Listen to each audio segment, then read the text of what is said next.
All right, ladies and gents, welcome to RTG Anime's Attack on Titan reaction for season 4, episode 10, which was also episode 69 on Valentine's Day. Little Gang, shout out gang. to little shout out to the I'm sure it was accidental, but very apt episode number to hit on Valentine's Day. And it's myself, Randy, here with Poru, and we're going to be taking you through what was a very there was a lot happening, and I've watched it a couple of times now. I think Poro's been through it twice as well, but it really felt like they were trying to jam as much into this episode as possible, didn't it?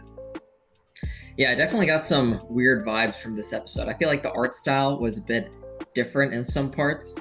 And yeah, like at a certain point, I was watching this episode, it felt like a completely different show. Like it was lighthearted at some points and then like really tense at some points. And yeah, Isayama proving again why he's a genius, planning this episode 69 on Valentine's Day. The man's next level. Yeah, I can't. I mean, let's just start at the start. Like that Hanji Eren, that was like the first words you hear Eren say to Hunt. Like he's not happy. Like there's Dude, that interaction was so awesome. fucking tense. Yeah. And it's curious because you kind of forget how far back Hanji and Eren's relationship goes. Like they were talking in the season 1 about Titans, and Hanji kind of took Eren under her wing almost, like experimenting with him. That sounds weird, but yeah, kind of like showing him the ropes and like how to use his Titan. And now to see how they're still putting Eren in prison, which after all this time, you'd think they'd find a different kind of situation for him after he goes rogue. But yeah, seeing Eren just like that pissed at Hanji for just like pissing him off and then kind of saying like, you guys can't do anything to me. I'm the Warhammer Titan now. Like I have the power in this dynamic. You guys can't threaten me with anything. Yeah, that was when we saw Hanji and Eren later on in the episode. Even just that first part of why like he just sounded past furious. Like it was almost the angriest I've ever heard Eren, and we've heard Eren very angry, but it just was this controlled kind of rage. Now it's not the young Eren, I'm gonna kill everyone kind of, I don't know how I'm gonna do it, but I'm just angry and I hate everything. And it's like this controlled, like, I'm angry and I know I'm angry and I know I've got the power to act on it. He was just furious with her. Like he did not want to. He did not want her in his presence at all. Even just that first part was just, yeah, he was so angry. And then to get to that second part where he actually grabs her and threatens to transform and stands over her. Like he's Yeah, so tall. he's Like so he's tall. so scary. It's crazy to think. And I think part of what the jarringness of this episode was that they made an attempt to show, we got a little smile out of Eren at one point, and then we got Eren, saying, you guys are really important to me. And those two parts, I think it was supposed to feel like that because they wanted it to be jarring of like, what the fuck happened to Eren? Like, Yeah, because even 2 years ago, yeah, he doesn't want to give up Historia. And, we saw him at the sea wondering like if they meet their enemies, like, there's enemies past the sea. And he's been on this downward spiral, but there's parts of this episode where you see him kind of happy or smiling and interacting with like care and love for his, like, the other guys in the 104th, and then it just cuts to him and he's just like, he's just totally gone. Like what on earth happened to him? yeah, like that's definitely a good point because they kind of show him in that like with that in that carriage with the other scouts. He's happy, he's appreciative, and something happens within these 2 years, and now like there's this awesome shot that I want to use like as the thumbnail for this video, which is like Eren kind of towering over Hanji, and he's like the most like intimidating figure we've seen in the show almost. And I think it's really interesting now their dynamic because Hanji almost seems like a mother to him. Like she's concerned, she wants Eren to open up and explain like what's going on, and Eren doesn't want to. Like he's like his anger feels earned now. because he's been going through all this. He's been making all these plans. He's trying to. I still think like he's trying to save his friends, but I guess he can't be as open about it because the higher ups in Paradise might go against it, and there's too much deceit going around. So yeah, his anger felt earned. It's just crazy to think that he like handled Hanj that way. Yeah, I just don't know. I really don't know. I wrote something like I wrote something somewhere. Where did I write it? I wrote that I just can't understand. I just cannot understand where along the lines he's flipped. Something Zeke has, like, at one point, and we get to this in more detail, but at one point he was so against Zeke's plan, and now it just seems so obvious that to me, that he's on Zeke's side, that he's for the rumbling. But before, and what has driven him? What has driven him towards that?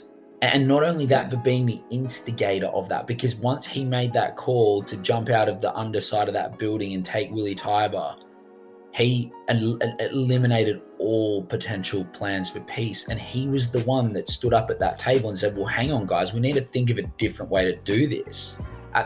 In this episode, he stood up, and when in Historia was like, I'll inherit the Beast Titan, and he's like, well, no, like, hang on, there's got to be a better way to do this. And it's so funny, like, did you ever feel like he was yes, he was invested in protecting Historia, but did you ever feel like he was this invested? No, like, it was definitely a step up. I felt like, obviously we kind of knew his character to me was never about protecting the ones he loved. Like, although it was to an extent, it was more like he was angry, he wanted to seek vengeance, and he wanted to kill the Titans. But obviously, like, season 3, it was shown some affection between him and Historia. But yeah, for him to like stand up and like protect Historia, I don't know if he would have done that for anyone else, honestly. Yeah, I just felt like there was a lot of stuff that did feel a bit weird in this episode. So let's get through like a few.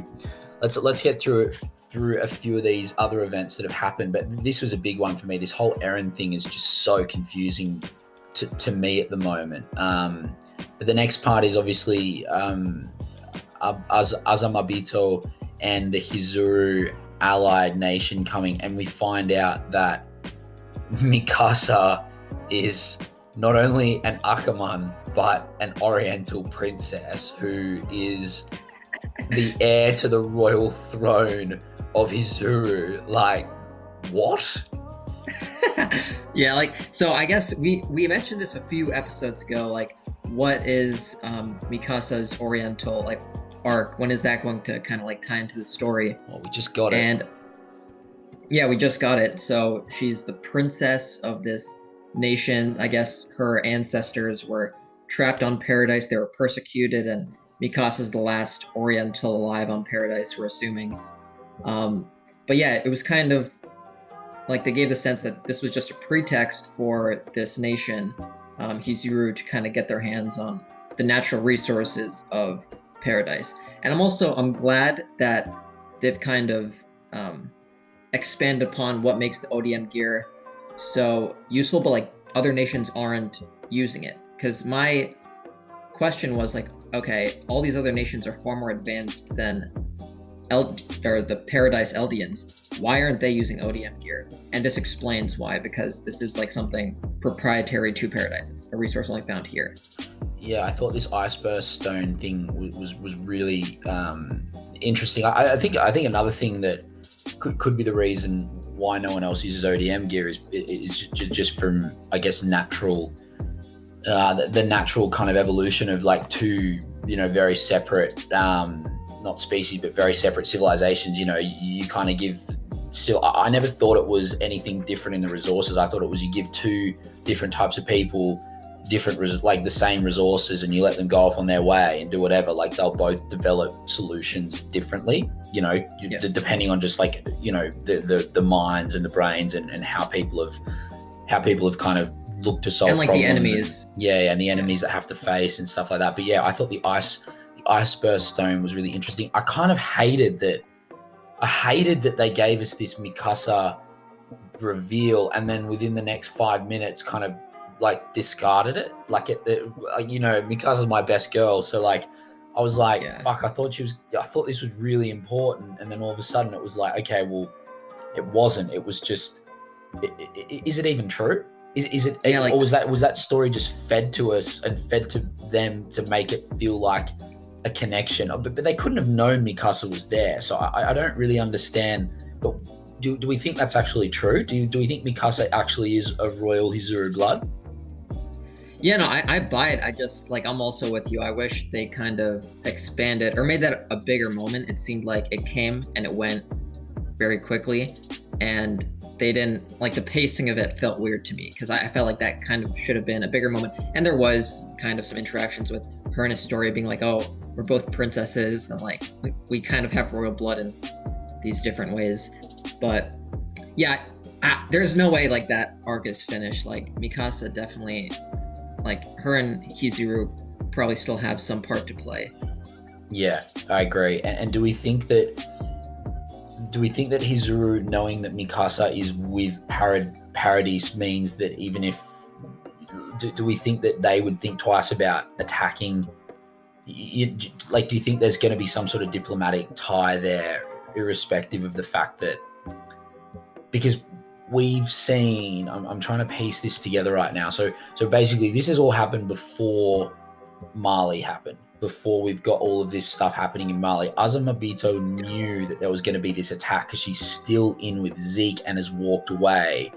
And so if she's still, there's still some sort, even though they're not going to allow peace, which we're going to get to later, to occur between Paradito and the rest of the world, are we still on for Zeke's plan? Like, because it doesn't seem like anyone really wants Zeke's plan at this point in time. There's so much going on in this episode, and I definitely think Mikasa will still be an important point or important contact between these two. I just don't really know how it's going to play out, because if I'm Mikasa, I'm pretty pissed off right now.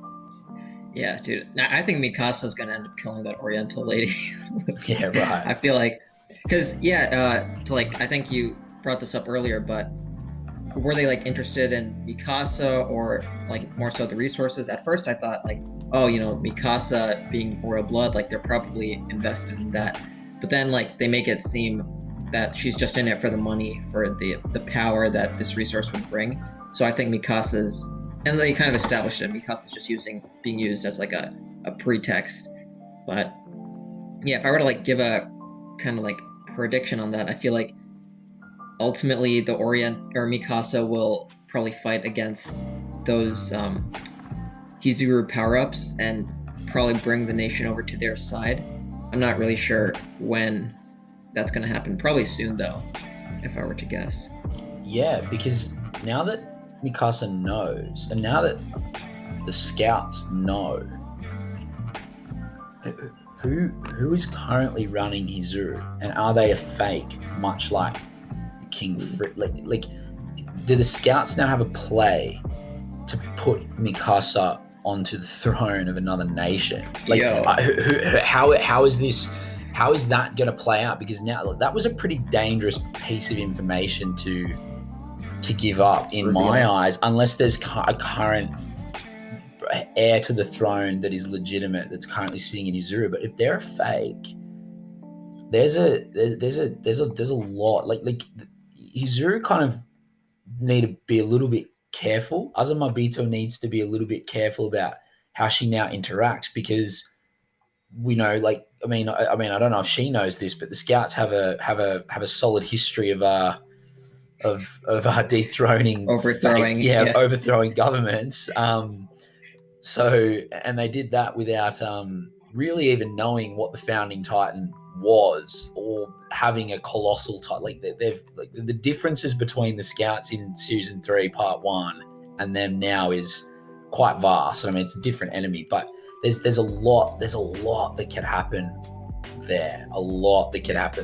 I'm really keen to see how that pans out.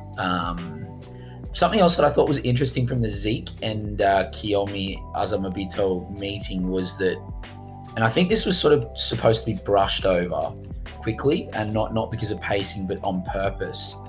She recognized the ODM gear. Like Zeke says, "Oh, you recognize this? How do you recognize it? This is supposed to be top secret Mali." And then he kind of just keeps talking. I don't know what that means. What does it mean that she knows what the ODM gear is? No idea. Like, there's no way she was on Paradise during that time.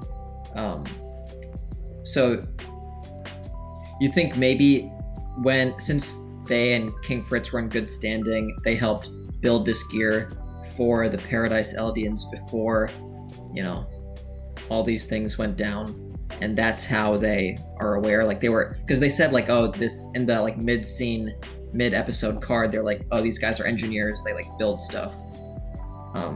So I guess they probably were the original creators of ODM gear.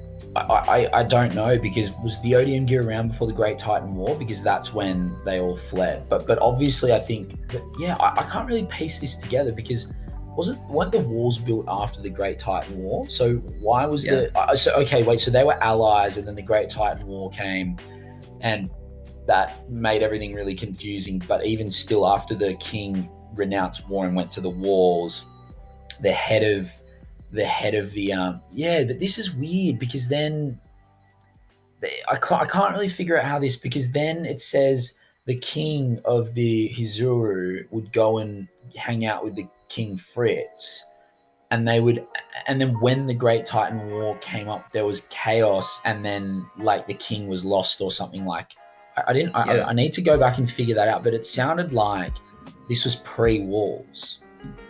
But then maybe there was just a child of the royal who got lost in the fray of the war and ended up on the inside, and that's why there's not many Orientals in the walls, because there was never meant to be an Oriental within the walls. Yeah, it seemed, that's also the sense I got. But now that I'm thinking about it, it makes sense that this technology was imported by the Orientals, because it's pretty sophisticated, and for the scouts at least, that's that's like probably their best piece of technology. So that's the only thing I can think of. Like, they made this technology for them, and Mikasa will probably be used as a ploy to like overthrow and control Hizuru. I also now don't think that could be possible, because she didn't know what the Iceburst Stone was until Zeke told her. Because if she did, true. Why hadn't she already gone over? So maybe, honestly, I'm quite clueless, but I just noted she knew what it was. I don't know why, but I just noted that there was recognition there. I think that was a point where you weren't supposed to brush over it, but most people probably did. So then we end up back in the Hizuru and Paradito meeting, and this is where it becomes very obvious that Hizuru wants to exclusively cultivate the Iceburst Stone to regain their global status and power, and this is where Mikasa realizes she's being used as a pretext. So it just kind of, and then they go into Zeke's plan and things like that. So Zeke's plan is the 3 steps of the Titan rumbling test, which is to, kind of do a mini rumbling and make everyone fear Paradito enough to give them enough time and space to then have Hizuru help strengthen their military to then be strong enough to not need to activate the rumbling. But then even still, they don't want to lose their nuke button. So then the next part of it is to basically start breeding royal blood, have the Beast Titan pass down with royal blood, and have the Founding Titan pass down. So they've always got the Beast and the Founding Titan. The Founding Titan will never have royal blood, so that it can always activate the rumbling along with the Beast Titan, who can presumably, turn with royal blood, can turn Titans, turn Eldians into Titans, and also can touch the person with the Founding Titan to activate the coordinates power. So that they've always got the nuke safeguard, but then they've got the strong military so that they don't effectively need to hit the nuke button, but they've kind of semi-hit the nuke button in the start to buy them some time. So that sounds like Zeke's plan. Yeah, and this is the thing like I love about this show is the characters in the show are like smart. They're able to craft these plans because you look at Zeke's plan and it makes perfect sense. You have this like nuke option, but you also want to develop like a safety net so that you don't have to rely on the nuke option. But at the same time, you want to like pass down and kind of have these. I guess he's adopting like that warrior program from Marley. You want to breed these guys to like be founding titans, beast titans, and I'd imagine in his mind like he would vision something similar to the warrior program in Marley. But yeah, like next scene, then we kind of see Eren is like vehemently opposing this plan, especially the last part. And it seems like the rest of them were also shook about the rumbling. Like it didn't seem like they wanted to go through with that. So is Hanji. Hanji, I think it's important here that Hanji in her mind is really not approving this plan, and either is Eren. And this is where I got a little bit confused. Like, this is just the nature of it. Like, what are they? How do they think they? What are they gonna? The Titan powers have to be passed down. I don't understand. I don't really get why they're getting so fussed up about this, because they knew that it was going to be like this. And if you're going to have to pass the powers down, why not do it in a strategic way? I couldn't really understand.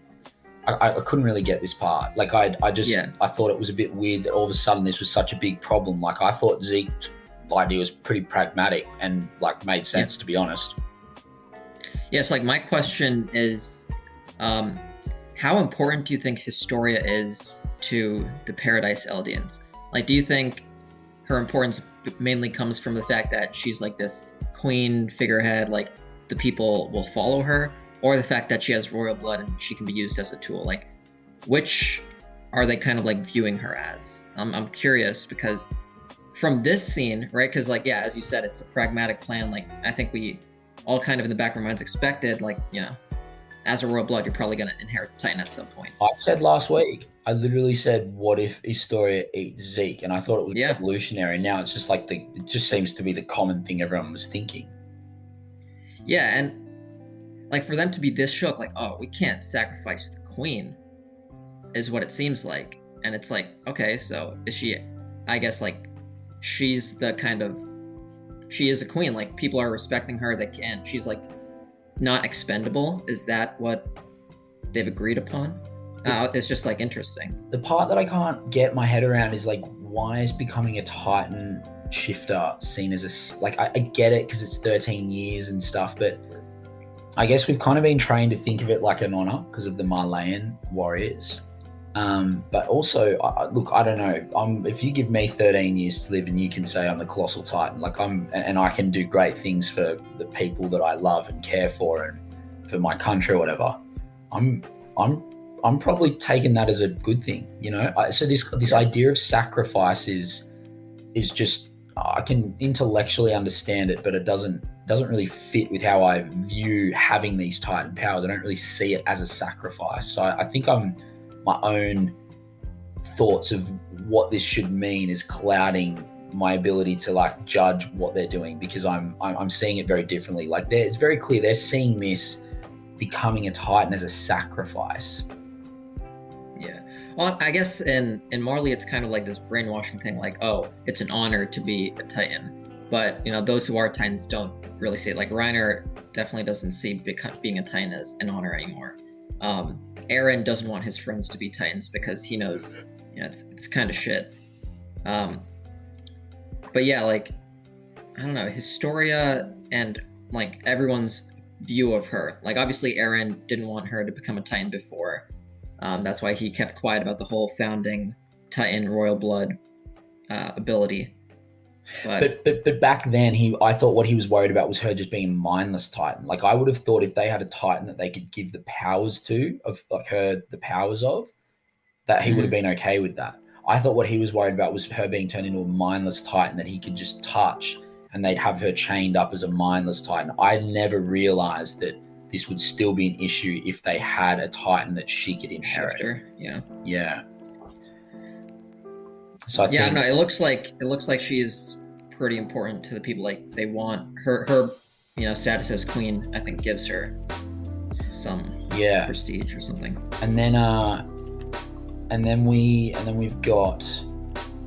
So yeah, we've got this is I thought it was interesting that we got the Hanji and Eren both hating that plan right before the scene in the dungeon continues. And yeah, I think we've kind of already been through this, but yeah, it was just crazy how Eren just totally turned on her. And also that Hanji was sort of saying, I was concerned about Historia as well, but like, why did you have to go and try and find why did you have to go and put the entire island at risk? Like, it seems that what he's done here hasn't made sense to anyone, even the person that also sympathized with what it seemed he cared about. Because it seems like he's made this decision to go and do this to try and avoid the plan that Zeke had.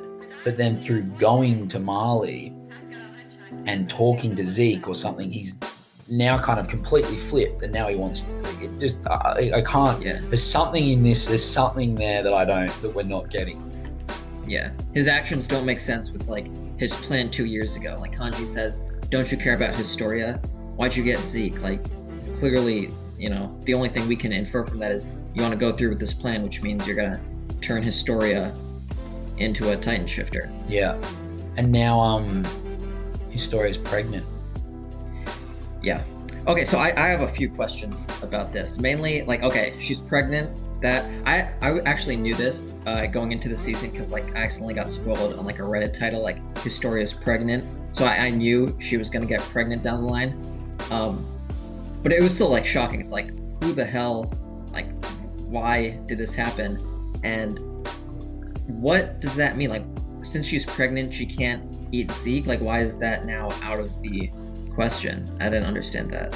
I think they're worried that turning a pregnant woman into a Titan could be. They don't know what would happen if they turn a pregnant woman into a Titan. Like, what if it's too much for the body and it kills her, and all of a sudden they've got no Historia and therefore no royal blood except for Zeke.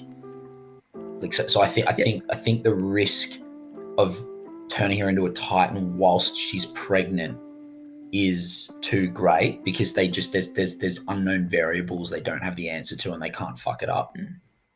Okay, and then like my next thing is she's pregnant, right? Like, okay, maybe she can't be turned into a Titan right now, but wasn't the original plan to like for her to bear multiple children so that you have kind of a cast of people who can inherit it 13 years down the line after she's a Titan? Like, isn't this a good thing in a way that they're like, now inheritors lined up?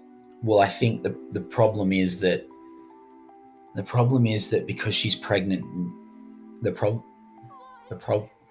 is, I don't know if does that sound weird? The problem is, yeah, the ping sounds weird. Anyway, the microphone's just jamming up a bit.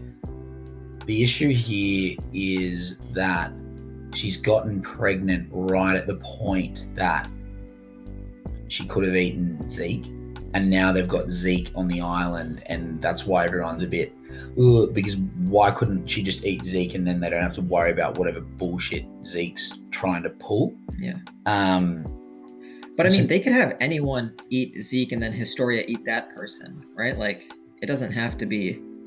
Yeah. Like, if you're fearful of Zeke that much, just have some random that you trust, like, eat Zeke. Yeah, definitely. I think there's like something really loud happening outside my thing. So if anyone's hearing that, I apologize. Yeah, you know what? That's exactly. You know what? You've just basically solved the problem for everyone. I have absolutely no idea why they can't. I don't have an answer for that at all. My question is, I want to know who knocked her up.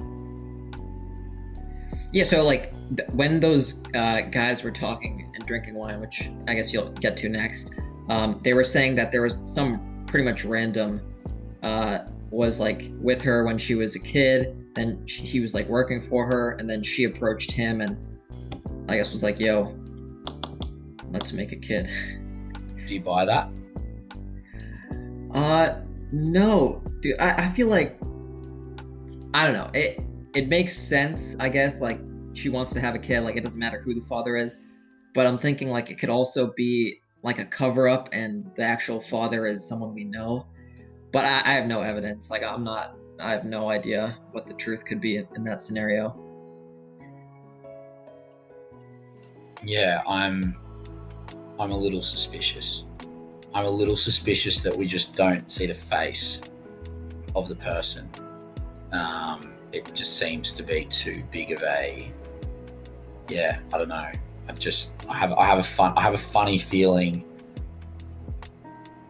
I don't know. I'm kind of thinking if my rationale is going, if Zeke, if what they're saying is kind of the right, it is right, of like maybe someone wanted her pregnant now, so she couldn't be turned straight into a Titan, so Zeke didn't get eaten straight away. That'd be like Eren's interest, right? Yeah, but I Like don't know. Eren would. I can't figure out when Eren could have, like, what, like, for one, like, Yeah, and he was gone during that time. He was in well, Marley. this is the timeline I'm trying to work out. Like, well, how long were they in Mali for? Because she looks pretty Like pregnant. at least a few. Yeah, she's like pretty far in, like 7 to 8 months maybe, and it seemed like he was in Marley for a while. I don't know if it's possible. I don't know if it's possible that he was in Mali for less than 9 months. So I feel like, Yeah, yeah, I don't know. And also, even if it was in Eren's interests, would it be in Historia's interests? Like, do you know what I mean? Like, Eren has to like get consent, like, even yeah, if he wanted, like. So I don't think, I'm honestly, yeah. I don't know who else it could. Yeah, I don't yeah. I know. mean, I just thought it was fishy. I thought it was really fishy. But I'm not going to make a bold. I'm not going to make a bold Falco eats Eren prediction here. I don't think I can. I don't think I can. I don't yeah, have enough information yet to say that.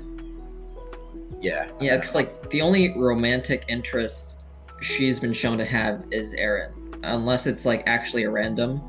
If it's a person we know, it has to be Eren. Like there was no one else, like Ymir, but like that wouldn't work. So No. and she's dead. Yeah, So yeah, I don't know. I just think it's yeah, fishy. I don't believe that it's some random human from, like, the orphanage. That's what I don't think. yeah. Yeah, and I guess like the next kind of scene is like a lot of these military police dudes. Uh, I guess one of them mainly is talking about how, oh, Historia shouldn't have gotten pregnant and messes everything up, which is kind of like what we talked about. He wanted her to eat Zeke. Um, but yeah, it seems like there's some controversy about like since she was raised as like a peasant girl, I guess, her becoming queen. I don't know, like what. That's another thing. Like I'm curious as to what her standing is in paradise. Like, is she respected as a queen, or is she like she's just a figurehead? The scouts are running everything behind the scenes. I have no idea. I think those close to her respect her, but I think as far when you get the further you get away from, like, the middle of the government, there's always going to be people that, just there's always going to be these dissenters that just don't really know what's going on and don't understand the value. Like, I think at the inner circle, there is definitely a respect for Historia as a leader of people, as well as, having royal blood and being able to do all these things. I definitely feel that she's respected as a leader. Yeah, yeah. And then like I guess the next scene was like it was kind of being framed that Niccolo is like handing this Marleyan wine to maybe poison him. Um, I wasn't really sure what to make of that. I didn't honestly think there was any trap involved. I didn't think it was poison, but yeah, the way they shot that was interesting. I think we're probably going to find out next episode. I hope Niall isn't caught up in the middle of whatever. I hope he's not, you know, I hope he's not also a victim of whatever's going on. Yeah. Then next scene, this is the part that really like threw me off. It seemed like it was from a different like anime.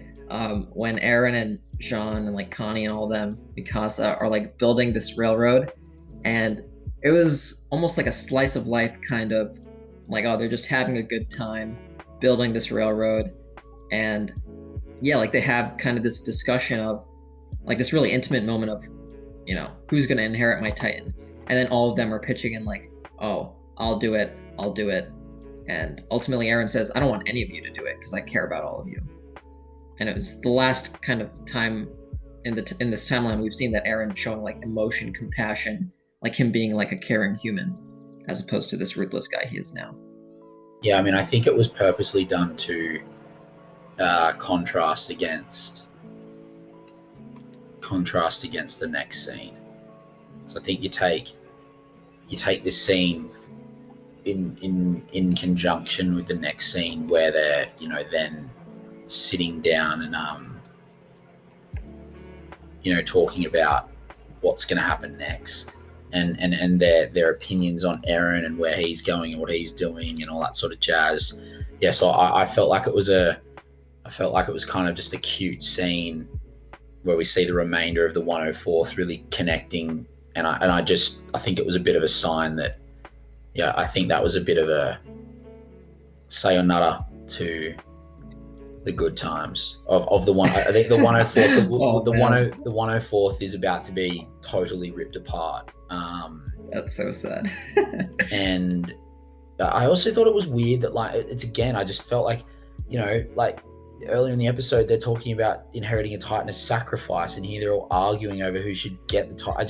There's a bit of a incoherence with the way they're like treating the inheritance of a Titan. I feel. Yeah, and it's just like it's with Historia, right? Like everything else seems consistent, but when Historia's like inheriting the Titan, that's like a no-go. Yeah. I guess when you think about it, like, they're essentially reducing the role of the queen to being a concubine. Yeah. But yeah, it's definitely, I like how you kind of pointed it out. They're showing this like nice sunset, this nice moment with the 104th, and then it's like flash forward to this like next scene where we've lost Sasha, and it looks like the 104th are being split apart person by person. Now Eren seems to be like considered a villain. So yeah, I think you're right on the money. Like, they're showing us that happy scene to kind of juxtapose it with their current situation now. Yeah, and I mean, I'm pretty sure I called it last week. I think Mikasa's going to the end with Eren. I think Armin, there's a couple of conversations I really want to see. I really want to see whatever conversations Zeke and Eren had, because that is what has changed Eren. That something has changed Eren when he's had a conversation with Zeke on Marley. That has, like, the information that has been shared with Eren from Zeke has totally flipped his brain. Something's happened there. And then there's going to be a conversation between Mikasa, Eren, and Armin that is going to decide the fate of how the rest of this story plays out, and how the scouts and Eren, the relationship is going to be. Because the only, like, the way Armin says that is like, this is it.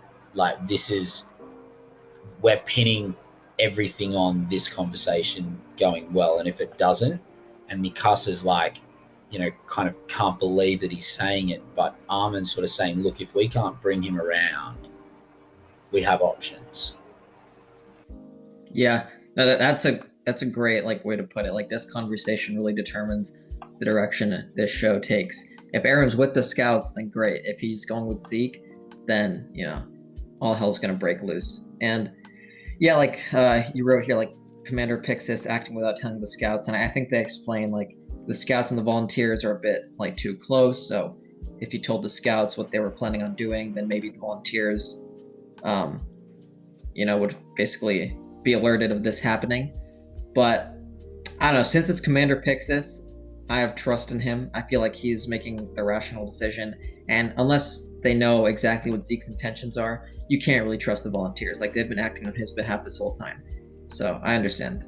I get that, but it's a very cautious move from Pixis to not involve the scouts in that, given I just felt it was interesting because Pixis and the Scouts have tended to have a very, very trusting relationship, and I thought that was Pixis really holding his cards close to his chest. Yeah.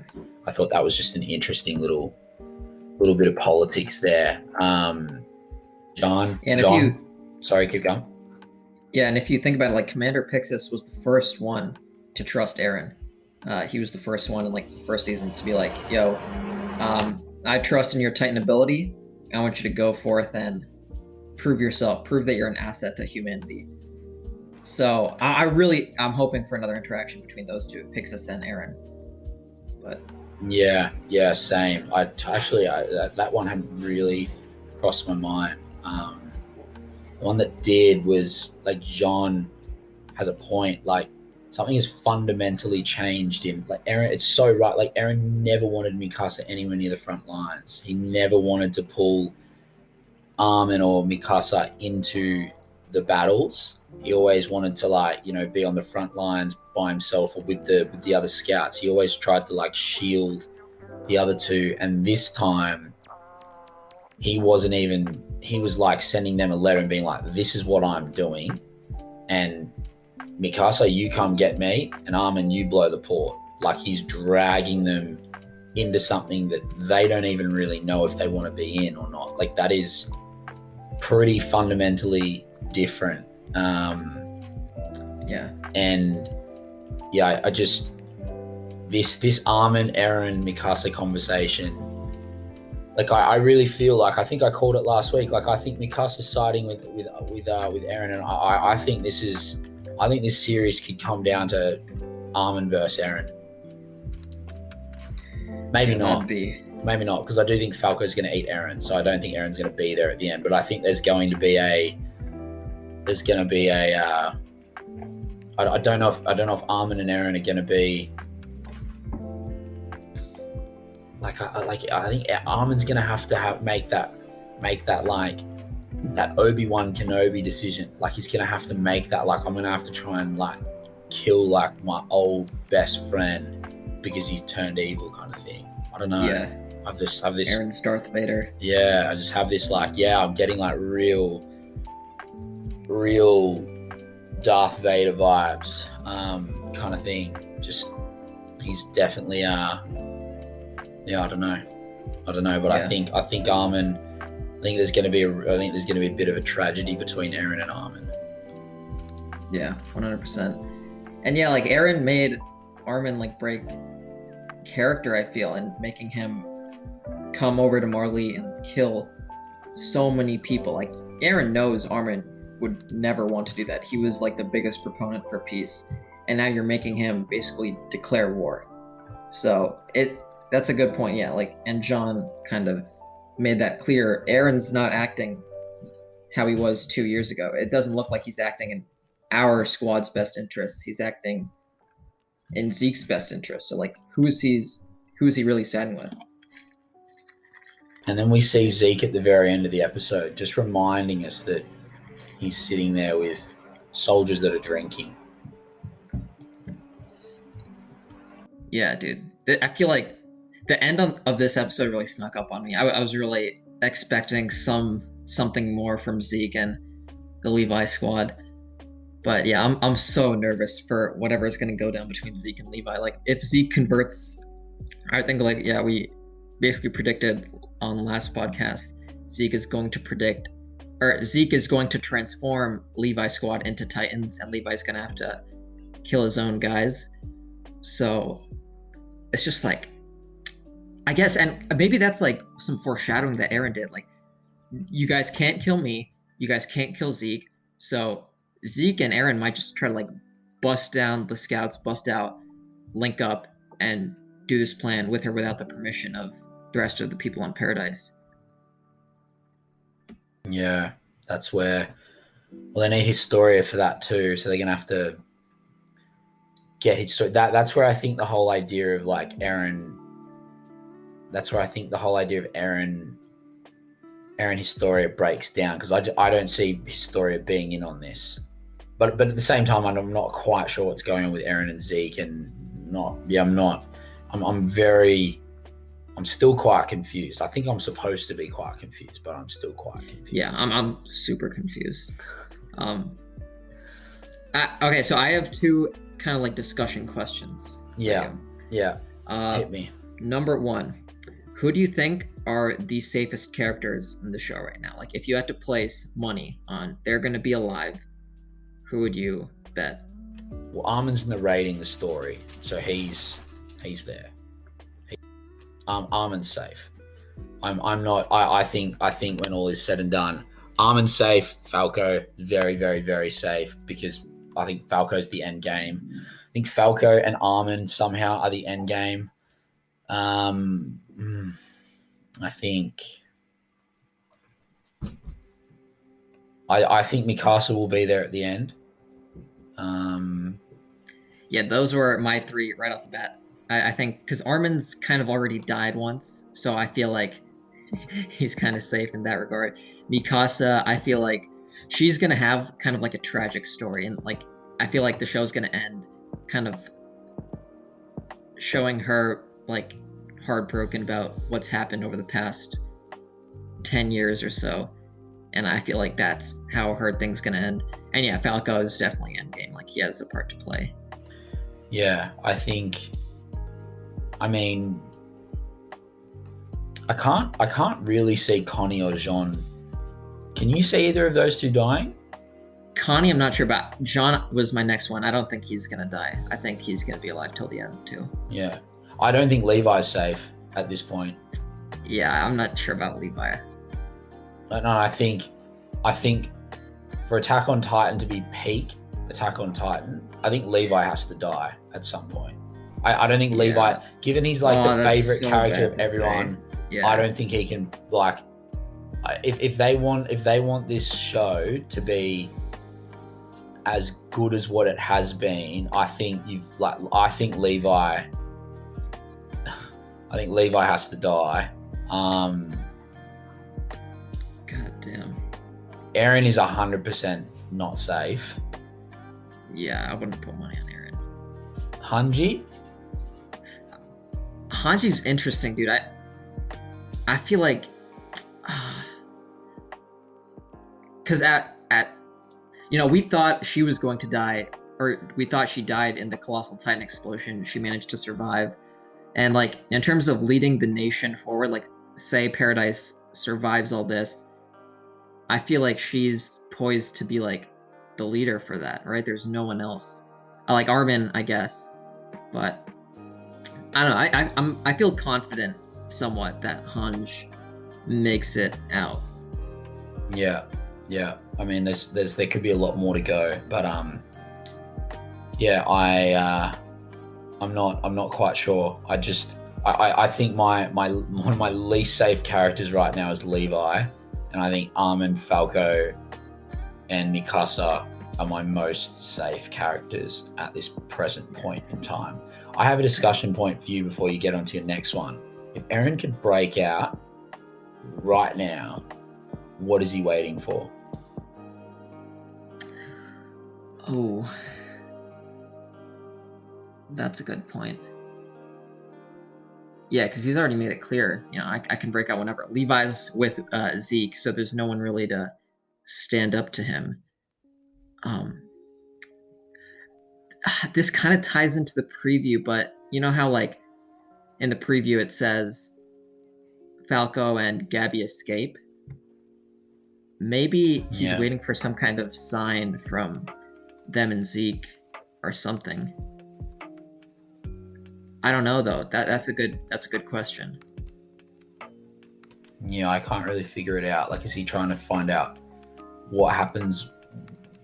Like, so I haven't really been able to work out like what Zeke and Levi are doing in the forest. Like, are they like is someone trying to suss someone out, or is Levi like we haven't? Why are they there? Yeah, like the only reason I can think of is say Zeke decides to just transform and go apeshit. It's in the forest, so there aren't civilians there to kind of be casualties.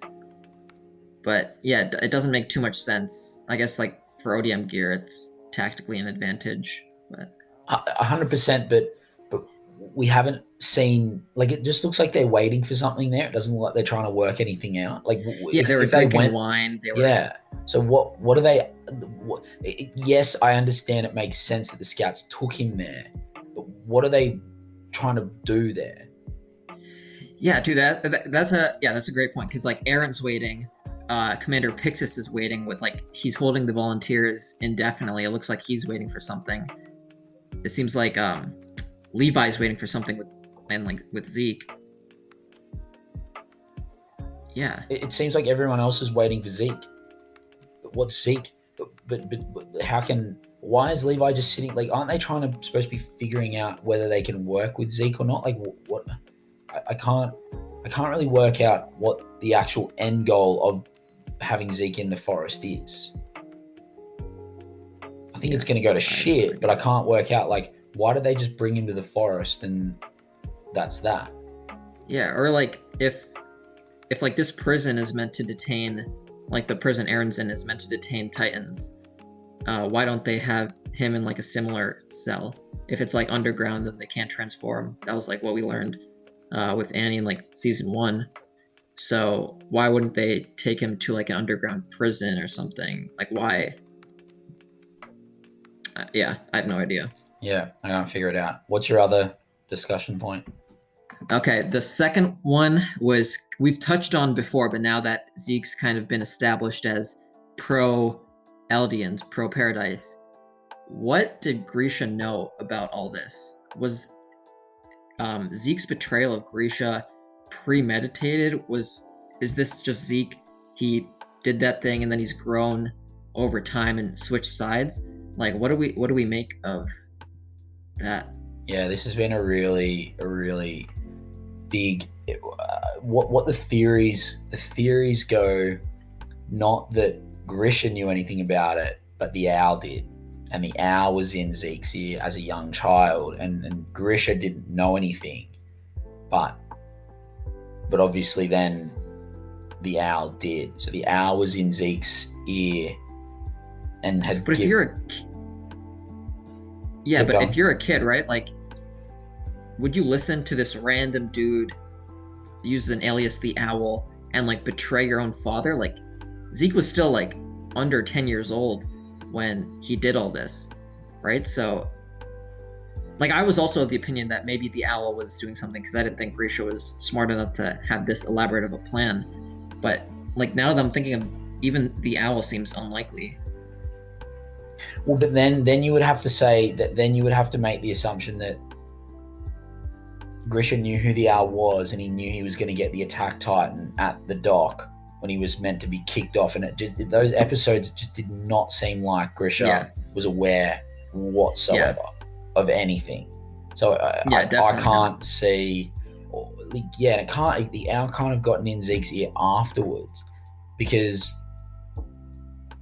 the owl's gone, because he's been eaten by Grisha. So unless the owl has also revealed himself to someone else, and then that, like, but yeah, I in my head I've always thought that Zeke has always been in on this since he was a kid, but I don't really see how that's possible. But I also don't really see how it's possible how he's been turned afterwards either, because who's turned him? Yeah, exactly. Unless it was Magato Taicho. What if it's because Margarth has got some 3D shit going on? No way, dude. There's no way. I don't know. That's wild. No, if that was the case, I'd be very surprised. But like, where else has it come from? Yeah, and because it seems like from Yelena's point, like Zeke's kind of established himself as this hope and kind of thing. So like he's been plotting this for years. So it would have had to been like early on, like when he was getting the Beast Titan around that time. But it's like, who's his mentor then? Like who the hell put him onto this? Yeah. I like, who did he inherit the Beast Titan from? Whose memories did he take? Yeah, that couldn't be the case. Or did he get more memories because he's got royal blood? Like, there's a lot there that I've always just thought that he was in on this from his young age. and that it was the owl that got him in on it somehow. But I don't know. What do you think? I don't know, like, yeah, so I already said, like, the owl kind of makes less and less sense to me. So I was of the opinion, okay, after he betrayed his father, then maybe he kind of realized, oh, I see what my father was fighting for. I see how other Eldians are being treated. I know what to do now. Okay, yeah. So as he's grown up, he's realized that his dad was actually onto something, and then he's started. But he genuinely seems to think that his dad brainwashed him and brainwashed Eren, and he genuinely seems to think that his dad was like not a good dude, and he's doing something different to his dad. Wait, but but Grisha also wanted to cause the rumbling, though, right? Like that's why he went and ate the founding Titan to cause that, right? So did he know? It seems like, was he aware? I mean, I think so. Like, he was aware of the founding Titan, that it was in the center of these like 3 concentric walls. It seemed like, and he inherited the owl's information, so it seems like he knew a good amount. It's just if that was his goal, right? Because like he inherited the founding Titan, like that's the main thing you get by doing that. And now Zeke also wants to cause the rumbling. It seemed like their end goals were the same. So why was Zeke still saying in season 3 to Eren, "Oh, you've been brainwashed by your father"? I have absolutely no idea. That's what was that's what's been confusing me, because why did he say that? Why did he say that if he was already against Marley? Because when he said that, all I took that as was he was brainwashed by Marley and he believed everything Marley said. Like, but then it's become really obvious that he's not. And so, like, I don't know. Zeke is forever an enigma to me. Yeah, I can't these figure Jaegers, man. These Jaegers are too hard to figure out. Yeah, so I'm really unsure, because I don't feel like he sympathizes with his dad. But then how can he not if he's trying to save the Eldians? Yeah. No idea, dude. Do we want to talk about the preview? It's called Deception. I think there's going to be a bit going on. It looked like, interestingly enough, it looked like Falco and Gabby got taken in by Sasha's parents. I thought that was his dad. That was her dad, sorry, that they were in the house with. But I don't think we got to see much more than that. I thought we saw like Flock's eyes. But yeah, I don't think too much was given away. Oh, and that's like when the preview says like, oh, they receive a helping hand from a devil they're meant to hate, because Gabby hated Sasha because Sasha was killing her people. Yeah. And then she killed Sasha. Yeah. Oh, and the irony, because now Sasha's parents are like helping their daughter's murderer. Yeah, probably without knowing it. But maybe, I don't know. Jesus. Yeah. So I'm not sure what goes on here, but I'm really, really unsure what goes on here, to be honest. Really unsure what goes on here. I'm just hyped for the Zeke Levi. Like, whatever is about to go down, like, I need to see that. Yeah, I don't think we're too far away. I thought we were going to see that kick off and then we're going to get that next episode, but it appears we're going to be kept waiting. I don't think we're going to see that next episode. It'll probably, it's going to be something that's going to start at the end of an episode and then we'll get it in the episode after. Yeah. Maybe next episode is the cliffhanger. Deception feels like the title of an episode where everything's going to go balls up. Yeah. So I guess we'll find out. But on that note, I reckon we're pretty much done for the week. I think we've pretty much covered everything off. My number one out of this is I want to see that conversation between Eren, Mikasa, and Armin. That's going to be fireworks. Yeah, I think that's the thing I'm looking forward to the most too. Yeah. Seeing those 3. Yeah.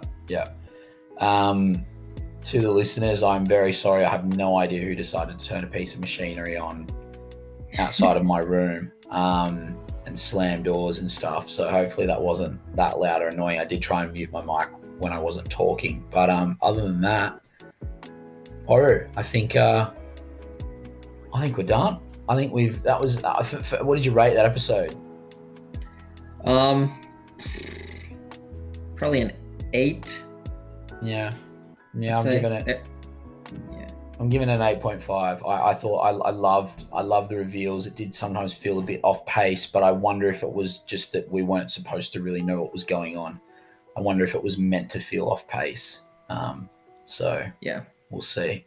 Anyway, guys, thank you so much for listening, and I hope if you are listening to the whole thing, you're enjoying what we're talking about, and you will leave a comment, which we probably will not be able to read because we're scared of reading any manga spoilers, or like and subscribe. But other than that, this is me, Randy, and this is you, Poru, and we're out. Peace. Till next week. Peace.